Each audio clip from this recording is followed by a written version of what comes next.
We're getting into our conversation for the hour, and our guest is here. It's been a minute, but always a pleasure to have you. Suleiman Shahbal is a member of Parliament, the East African Legislative Assembly, and he has been away for some time, shuttling, I assume, between Arusha and Nairobi, but he's here this morning.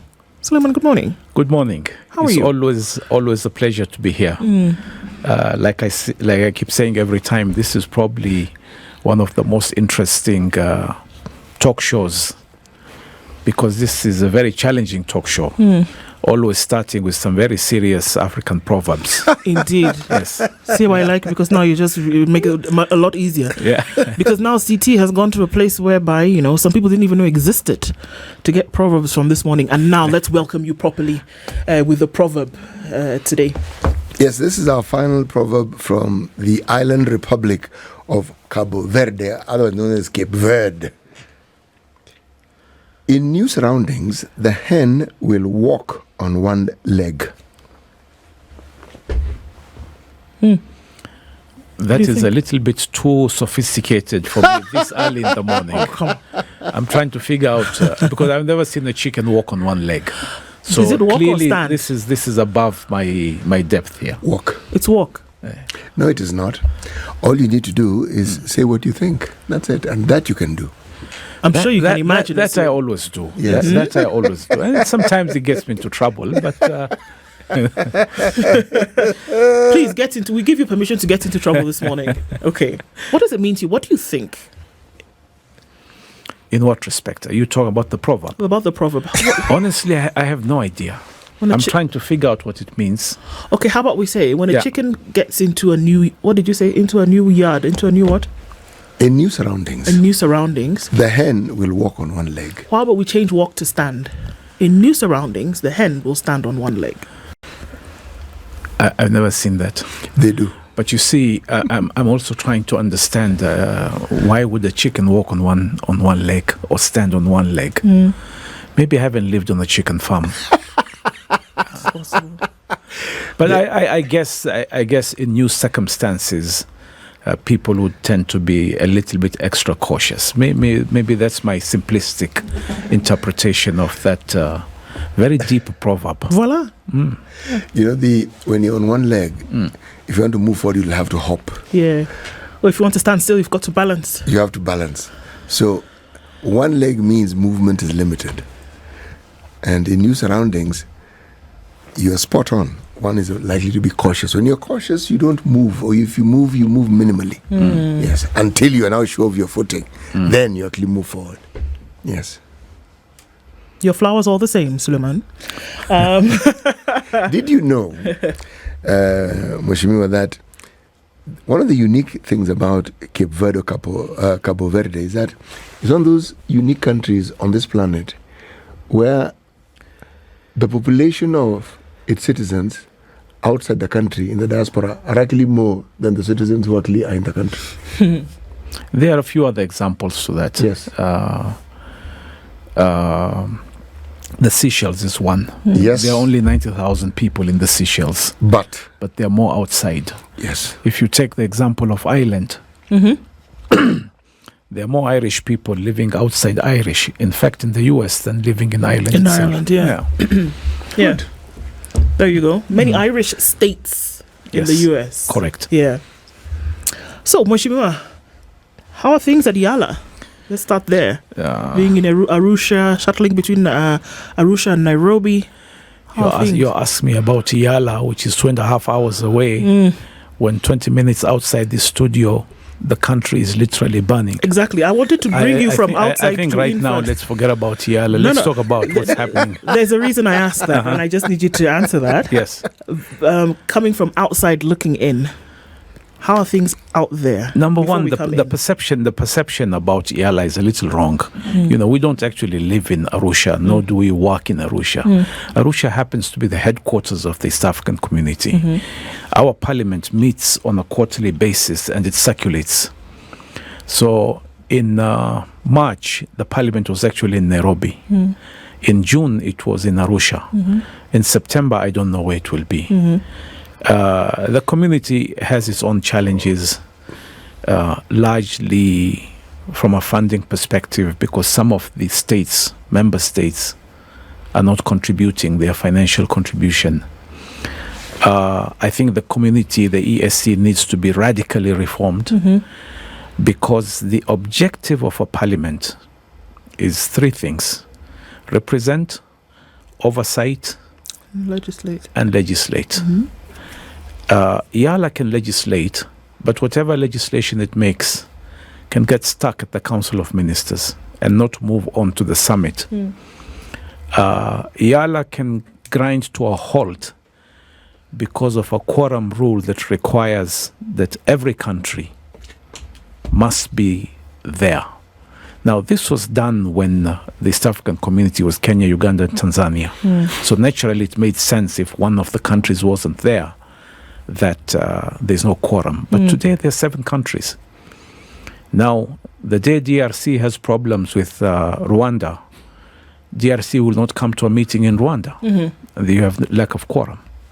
So there's a need to reform the East African community. But that is way above my pay grade. So right now, my focus really and my serious concern is less on EALA and more what's happening here at home. All right. Yeah. So Kenya, obviously, being one of the member states of the community, and then asking questions about what is happening internally. There have been protests. Those protests are still ongoing. There's promise of protests to come in the future. And the protests are markedly against poor governance, wastage at a government level, individuals perhaps who are not fulfilling their duty across board. First off, what do you think about what has happened in less than 1 month in the country today? Things have escalated, and we've seen things happen in a very short time that in many cases didn't happen in decades. Your overview. I think this is the most exciting thing that has ever happened in Kenya. Perhaps the only thing that I would come even close to this is actually the fight for independence. Because in the matter of a few weeks, the youth have managed to change or to turn the system upside down. And I applaud them. And I'm proud of them. And I think we should pay tribute to those who fell in this struggle. And it has given me a lot of time to introspect.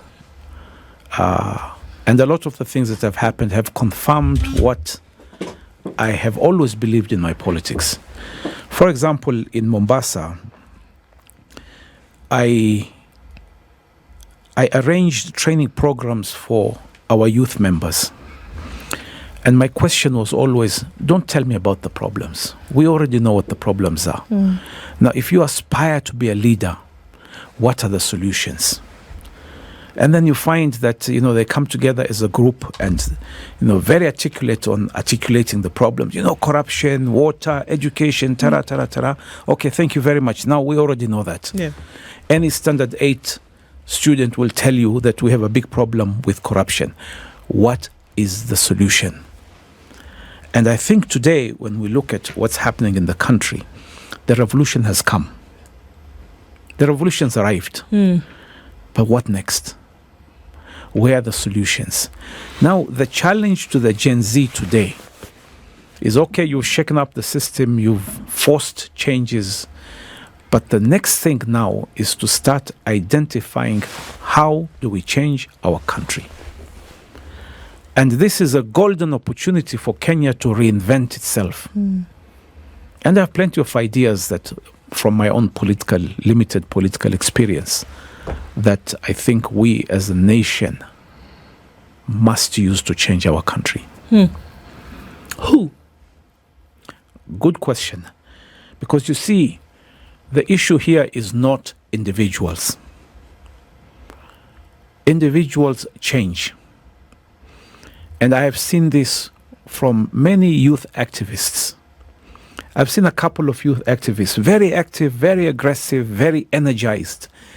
The minute they become nominated senators or nominated members of parliament, the first thing they do, they go and buy a big Land Cruiser. And then they change their location and they change their style, they change their entourage. They join the political class everything that they had preached before changes because they become part of the elite. If you go back to the famous book Animal Farm, it is the pigs which led the revolution. Yeah. But once they got in, the saying 4 legs good, 2 legs bad changed to a different story. The issue here is not individuals. The issue here is the institutions and the way we run things that change. Now, today I brought a book with me because this is a book that I've read a couple of years back. And what's happening here brought me a sense of deja vu. The book is called Why Nations Fail. The Origins of Power, Prosperity and Poverty. You see that nexus, power, prosperity and poverty. And this book identifies many, many different countries, why they succeed, why they fail. And if you'll allow me just one thing that I wanted to read here. Sure. And here he's referring to Egypt after the Arab Spring. And he says, the Egyptians, the things that held them back include an ineffective and corrupt state and a society where they cannot use their talent, ambition, ingenuity, and what education they can get. But they also recognize that the root of their problems are political. All the economic impediments they face stem from the way political power in Egypt is exercised and monopolized by a narrow elite. This, they understand, is the first thing that has to change. Then they talk about analysis. Or Egypt is poor, or it is held back because of its geography. Others talk about the cultural attributes of Egyptians. Others say Egyptians lack some sort of lack of work ethic, cultural traits. And then others argue that the rulers of Egypt simply don't know what is needed to make the country prosperous and what followed incorrect policies and strategies in the past. It's as if they're talking about Kenya. These are the same things they're talking about. But he's saying here that in this book will argue that the Egyptians in Tahrir Square, not the academicians and commentators, were correct. And that the problem here is that political power has been narrowly concentrated and has been used to create great wealth for those who possess it, such as the 70 billion fortune apparently accumulated by the ex-president Mubarak. The losers have been the Egyptian people, as we well truly know. Can extrapolate to Kenya? 100%. But if you look back at the Arab Spring, it brought down the government in Tunisia, in Egypt, in Libya, in Yemen, and many other places. But did it change the system? One set of rulers was replaced, another set of rulers came in, the situation continued exactly as it had. So where is the challenge? It is institutions that have to change. Don't we hear that as a cry, even from this movement right now, whereby the call is, no, that there's certain things that we cannot continue to allow to happen. The bringing down of certain offices, for example, that are unconstitutional, saying that the kind of spend that is happening in the country at the moment cannot continue to happen. There cannot be government wastage at the ways, the levels to which we've seen, that the debt, which is inexplicable at the moment, cannot continue to be a thing. Unconstitutional offices. And so the movement would agree with you, Mweshimiwa, that, you know what, it's not about an individual, and that's why we hear the cries from the movement that there is no leader. We're asking you to be accountable. We're asking you to govern properly. So it's not about the who, it's about the what. It's about the how. And I go back to, again, the way we run our country. I have always believed in proportional representation. I even submitted a representation to BBI that we need to have proportionate representation. Now, proportionate representation means that every group which is large enough needs to be represented, not just in parliament, but even in the executive. So, if we have a situation like we do in Kenya, where Raila Odinga supposedly has 49% of the people behind him, but doesn't have the authority to appoint even a messenger in the government, clearly we have a problem. We have a cabinet which is appointed 100% by one man. The president, yeah. Do you expect any member of that cabinet to have the authority to challenge the president on anything? Absolutely not. Because he knows he's hired at the pleasure of the president and can be shown the door at the pleasure of the president. This is why board of directors always have independent directors, so that there is a voice of reason in that cabinet that can argue no. Now, coalition governments tend to be a little stormy, and sometimes these storms lead to the dissolution of government. But if we reach a stage where that government has no checks and balances, then we have a problem. Now, in Kenya here, we have a situation of a president who is extremely detailed and very hands-on. You know, William Ruto is the type of president where you go to him with an issue, and I've dealt with him before in the past. You go to him with an issue, and the response is immediate. Hapana, hiyo haiwezekani. That's the end of the story. Or, if he agrees, he picks up the phone on the spot and gives instructions, which means you have a very effective president. But it also means that you have, when a person is very detail-oriented, he can tend to be a micromanager. But it comes back, let's not talk about individuals, let's talk about the system. If you don't have people in that cabinet who can come up and say, no, this is not realistic. Okay, look at the finance bill. Yeah. Some of the issues in that finance bill were outright insensitive. When people are struggling to put food on the table, and you raise the price of bread and cooking oil, hey, you wonder, surely there must have been somebody on that cabinet Absolutely. who should have said, excuse me, Your Excellency, this is not acceptable. Silence. I'm not in the cabinet, so I don't know, but that is the type of representation that we need. In Kenya, at one time, we had the Nusumkati government. A lot of noise, a lot of fracas and this and that. But let's face it, it was the most effective government we've had since independence. I have always believed that we must have proportionate representation. And let us give our institutions the independence. Now, our system of government is based on 3 checks and balances: the legislation, the judiciary, and the executive. The legislative was totally controlled from State House. So Kenya Kwanza summoned to State House and given marching orders, tore the party line or else, and they go back to Parliament and they do exactly what they're told. So that checks was eroded. In the executive, when everybody is appointed by the president and can be fired by the president, there's no checks and balances either. So what does it... So when we're talking about saying checks and balances, and the folks who are supposed to actually put in these checks and balances in terms of a system, like you say, having been appointed by the executive himself, it's not possible then for you to check the person that you're politically subservient to. That's precisely what I'm saying.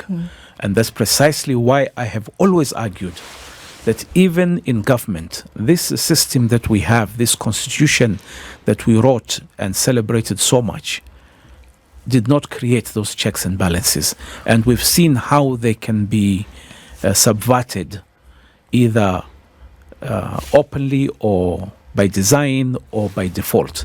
But the fact is it doesn't work. So let's not complain. Let's not keep on complaining. Oh, it's Ruto. If it had been Raila, probably would have had the same issues. Okay. It is not the individuals that we should be focusing on. It is the system. How do we change the system? This crisis that we have, the beauty about this crisis, it gives us an opportunity to reinvent the way we run our government. Let's talk about corruption, for example. Everybody will talk about corruption. I've been listening to this show, and, you know, I've had CT here, I've had you, I've had Eric, continuously hammering the issue of corruption. But I think now we need to move away from saying this is the problem. Let's move now to the next issue. How do we solve it? And I think that such a conversation then comes from, continuing to discuss it. Because I beg to disagree. We've discussed it to death. But you have to discuss. You have to discuss solutions. We have discussed it to death. What are the solutions? Now let us discuss the solutions. Throw people in jail. That's one of the solutions. But it hasn't worked. Mm-hmm. All right, we've set up ESCC. We brought in all sorts of characters to run ESCC. Has it really been effective? No. Actually, it has not been ineffective. You see, if you look at where we are at right now, historically, you could argue that the past that we are now speaking of cumulatively gave this generation the tools with which they can now do what they're doing. Which is one, a precedence. You saw what happened, so you learned from it. You know what to do and what not to do. And then age just caught up with them. Age and time, meaning we're in the communication age or communication era, an era which we were not in before. So everything that has to do with mobilization, communication has completely and totally changed. And when we talk of Gen Z, it's not a group of aliens who've descended into the country. They are our children, they are our brothers, they are our sisters, and they've been experiencing everything that has happened from the time they were born, and so they have been quiet observers. Now, I say this because everything you say is correct. Everything you say is spot on, because a lot of it has to do with your lived experience. You can't be a politician as you have been and not experience an enormous amount of suffering, enormous amount of disappointment. Now, this is the learning process. You have children. They live with you, they see, they observe.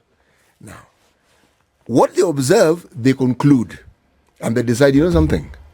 They didn't need to go to Makadara grounds or Uhuru Park. They will communicate with people you don't know, right across the country. People who share the same views, people who share the same experience. And that's why I say that history has enabled them. It has been the ground on which they can actually build what they now have. And they've been courageous enough to take that bold step. But I dare say, bold steps were taken before. The time that we live in has made it possible for very many things to actually occur. And the one thing that has stood out, for the first time in our history, those in positions of leadership, political and otherwise, know that they are going to be held to account.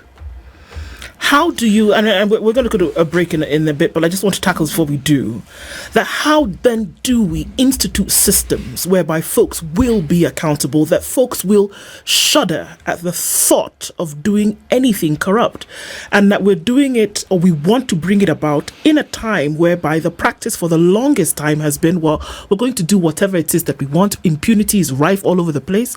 But now we are saying that the demand of the people is that we cannot continue the way things were before.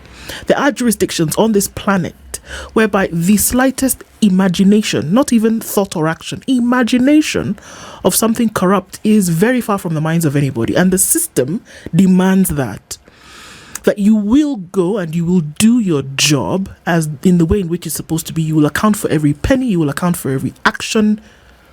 The system demands that of you. And everybody has gotten used to operating like that. How do we get there? When you say the system demands, it's a theoretical statement that you're making. I would like to challenge the Gen Z, and I would like to challenge the youth. Let us use technology. Today our biggest problem, corruption, stems from procurement. We have a long set of very arcane procurement laws that are just incredibly convoluted and totally ineffective, because all the corruption stems from these procurement laws. Now, if we're tendering for the purchase of this book, why can't we have that on the internet so that people can see what Suleiman has offered, what CT has offered, what 10 other people have offered? Let it be completely transparent. What is the price? What are the terms that I'm offering? Let it be a completely open book thing that every bidder can see. And then if the parastatal chiefs or the ministers or whoever give that tender to CT, and my tender is 20% lower, and it's transparent for everybody to see, then, my friend, you will see what will happen in this country. Somebody has to lead the charge, though. Correct. That's what I'm saying. Now is the time. And you know, William Ruto, you know, you could say he's a very unlucky guy because, you know, a couple of things hit him at the right time. But it's also a great opportunity for him to really dramatically change this country. You know, and if he has, you know, we've seen he's taken a number of very bold steps. Let us see him take even further bold steps. Change the system. Don't change the people. But this is interesting because the protests still continue, Mheshimiwa, and even as they do, there's still the push where folks are saying, agreeing with you in part, where they're saying, oh, systems must change, but they're also saying individuals must go. Of course, individuals must go. I mean, that goes without saying. I mean, we have had some people in government that have no business being anywhere close to government. Okay? And to a large extent, we as a community, as a country, as a people, allowed this, starting from the churches and the mosque. Okay? I mean, the church and the mosque were quite happy to get money from whoever was willing to bring it. Nobody once stopped and said, excuse me, hii pesa litoa wapi? Okay? Now, after the horse has run away, has bolted, is people are saying, oh, wait a minute, maybe it was not such a... Come on, man, you knew that from the beginning. The church and the mosque tolerated this. Even you gentlemen and ladies in the press, you are also guilty by omission because you kept quiet when a number of despicable people in this country got elected into very serious positions. We had governors who we all knew are thieves, got elected and nobody said a word. In fact, they went and voted. The people are also guilty because, you know, when you go and vote for somebody who you know is a criminal and you happily go and vote for them, or you appoint him, you elect him as governor, he does nothing for 5 years, and you still happily go and sing and dance to his next re-election. What do you expect? So we, the people who are today screaming loudly, are also responsible for that. But then I think there's a place where you can claw back from that, isn't it? And you say, okay, look, and I think all of those things chalk up where you say, fine, if in the past we've made decisions whereby people are put in positions of leadership where they've done all of nothing or have basically robbed the country blind, that we can say, well, look, eyes are open, scales have fallen off, and we're saying at this point they must go, the system must change. And there have been calls for somebody who is going to lead the charge. Am I hearing you say that right now, in the position in which he's been granted a golden opportunity, two things can happen with the president, that he can change his mindset and he can also change the course of things in the country? I think this president has an opportunity, if he seizes this opportunity, to dramatically change this country. If he chooses to change this country. Number one, let's go back to the Constitution. Chapter 6 of the Constitution was taken up, torn into pieces, shred, and put into the dustbin. The Constitution is a statement of intent. I want to be happy, but you then have to redefine it. Now, we set very clear parameters. The people of Kenya decided what sort of leadership they wanted. They set up a code of ethics and integrity that was not followed. Now, I'm saying again, this is an opportunity. You see, you can change a country by three things: public participation, transparency, and accountability. Now, public participation has always been a controlled thing, but now is the time that the Gen Z have forced and started using the internet. Let us make that public participation nationwide.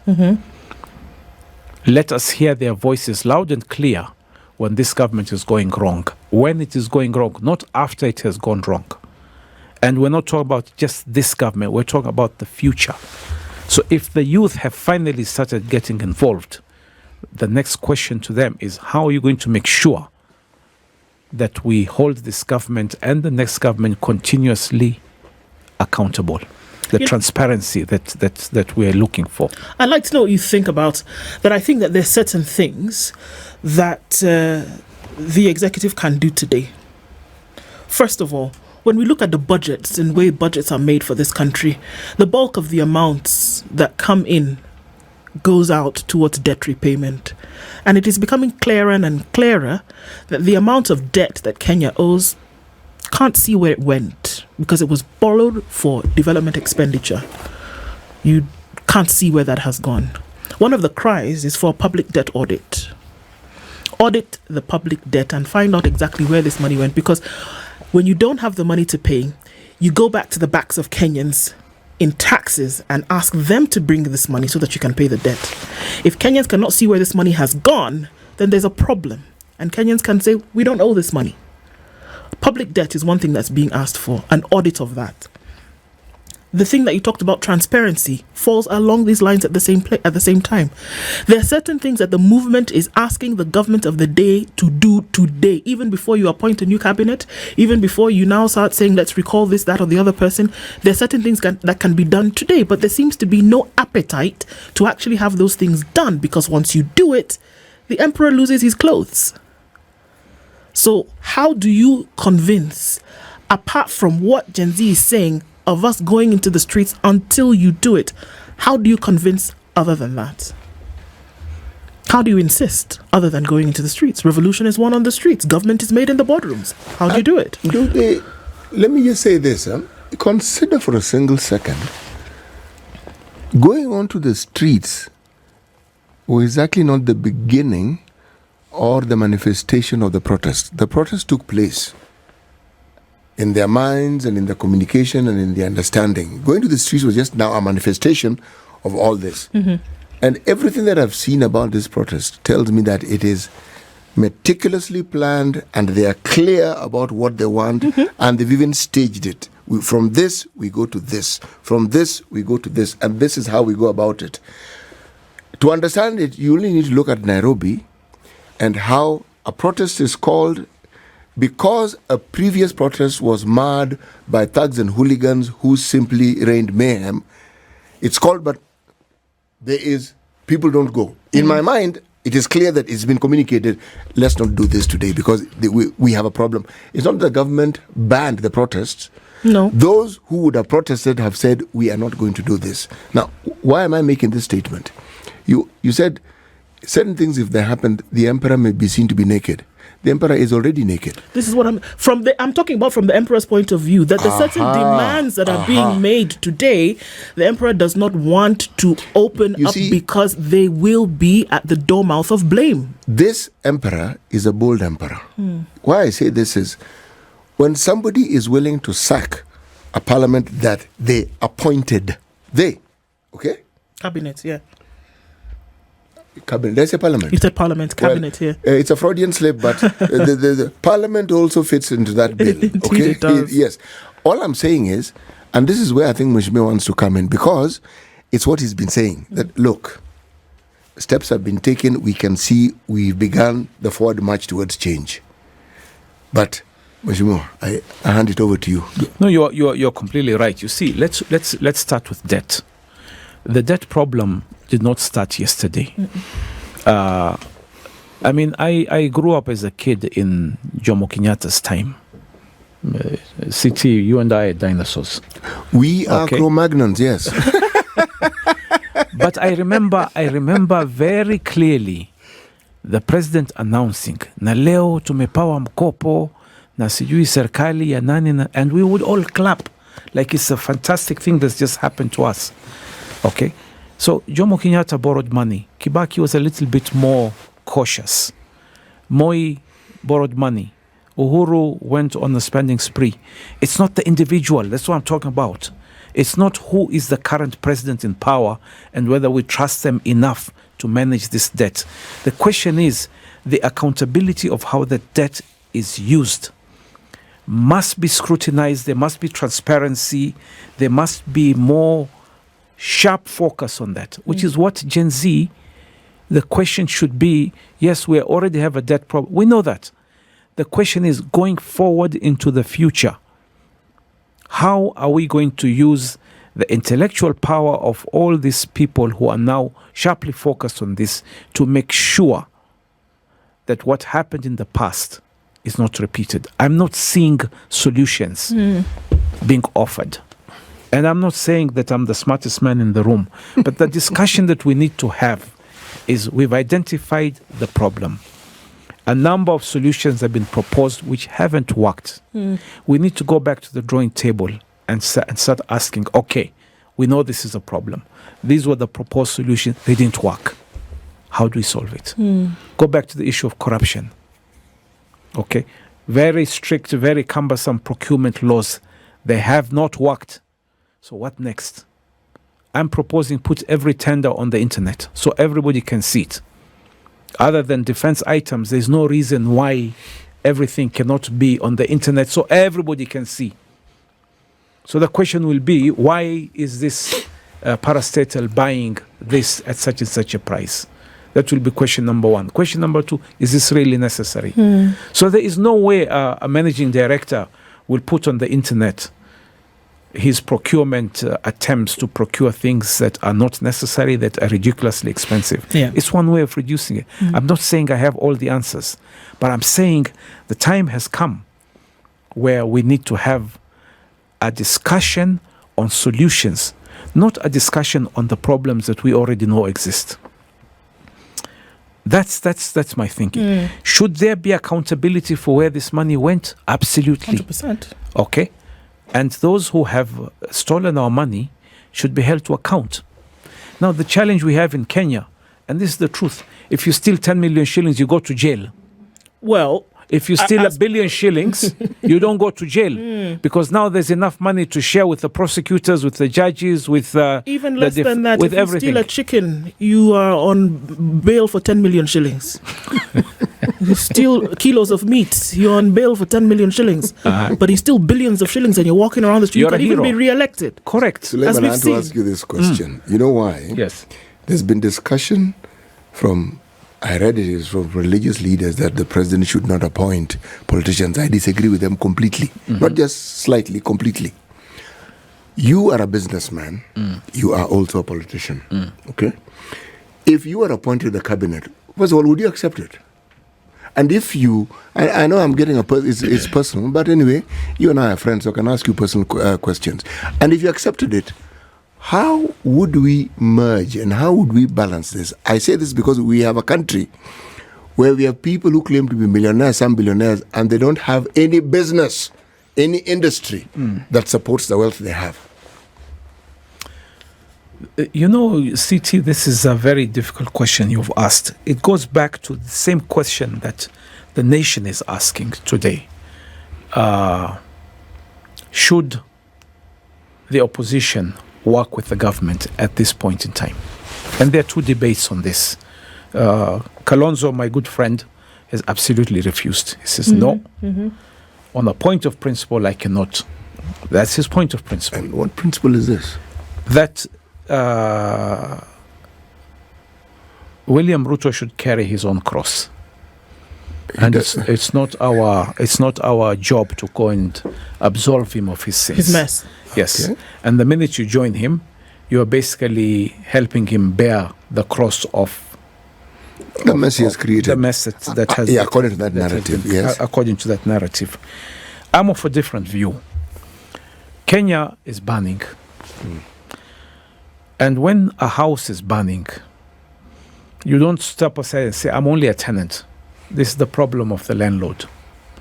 I believe there is a need now for a government of national unity. And I know this is not a popular position with the Gen Z. But in times of crisis, there is a need for leadership. It would be irresponsible for the opposition to say, Apana, this is not our mess. It is our mess. Okay, and who started it? It didn't start with William Ruto. It just became worse in this administration. But it's time to go back in there and try and solve these problems, you know. And the issues that are remaining, we'll solve them in 2027. But for right now, we have to put out this fire. The counter argument that a lot of the movement protesters would say is that we want to have a government of national unity that is made up of individuals who have served in these positions historically or previously, coming to now solve problems in the present day that could not have been taken care of in the past. We've had a lot of cabinet ministers who were completely useless, but we've also had a lot of cabinet ministers who are very effective and very competent. And perhaps it is time to bring them back and use the experience. Not every former cabinet secretary deserves to go back to parliament, to cabinet. And it also does not mean that everybody who was in previous governments should not come back again. We need experienced people to try and solve these problems here. So the question isn't whether they should come back on. The question is really, we must make sure that the right people are brought back. Let's look at... Or not only the right people are brought back, but also new competent people are brought in. New competent people in the who private sector today, we have a lot of very, very competent people who can be brought in to help steer the ship. Let's look at arms of government, service that are to deal with things like corruption. And that how far, look, I mean, here we are in a year where we've probably seen the greatest number of cases that were in courts of corruption dropped. I mean, easily in 2024, we've seen more cases dropped than the last number of years combined for lack of evidence, for this, that, or the other thing. And people could chalk it up to, well, okay, fine. You have a prosecutorial body that is, again, doing things at the whims of the executive. This is what is out there.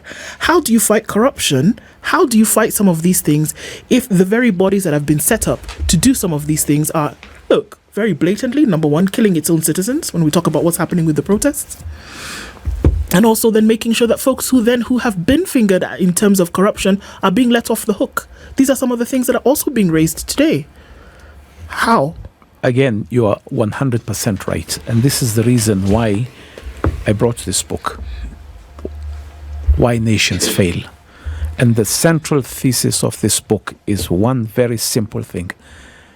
Don't change people, change institutions.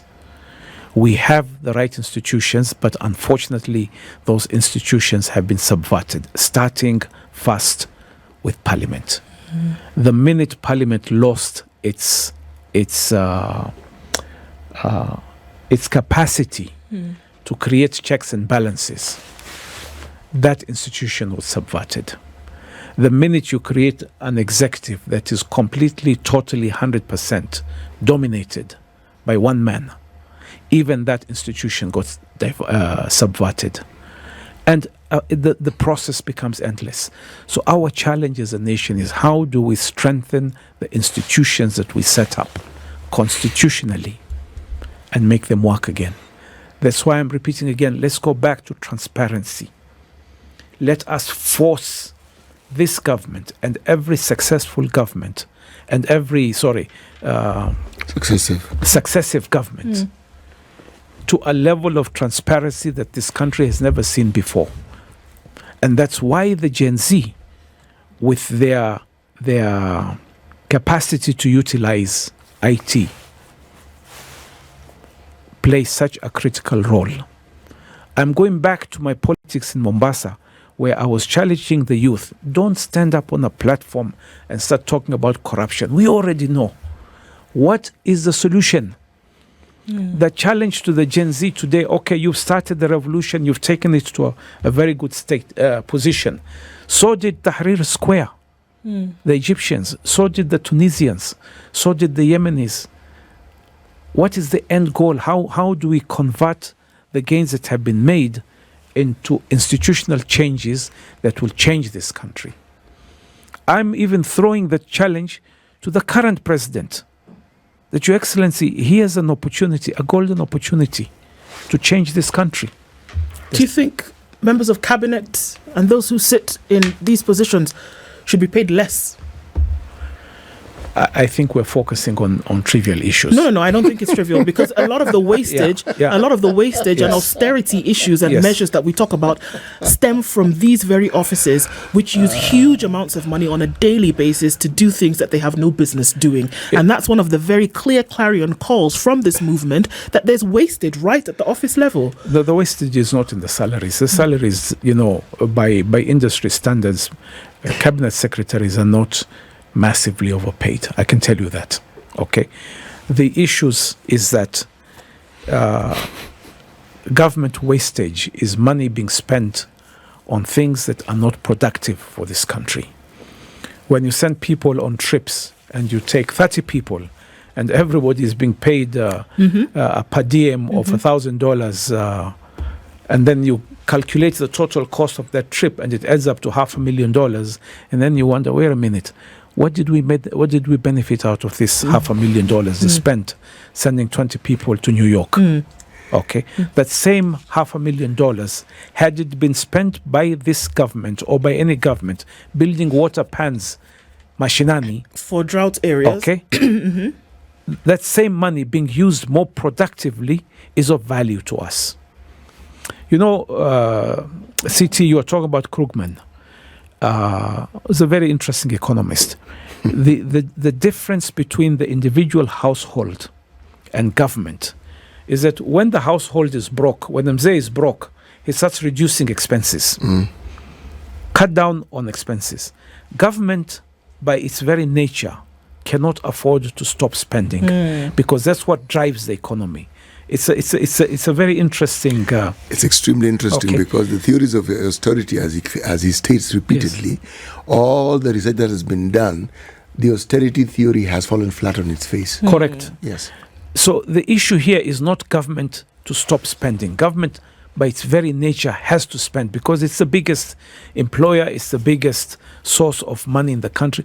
The day government stops spending, this country will start to grind to a halt. It's got to change the character of its spending. It's got to change the character of its spending and make sure that our money is spent and is used on things that will add value to our country.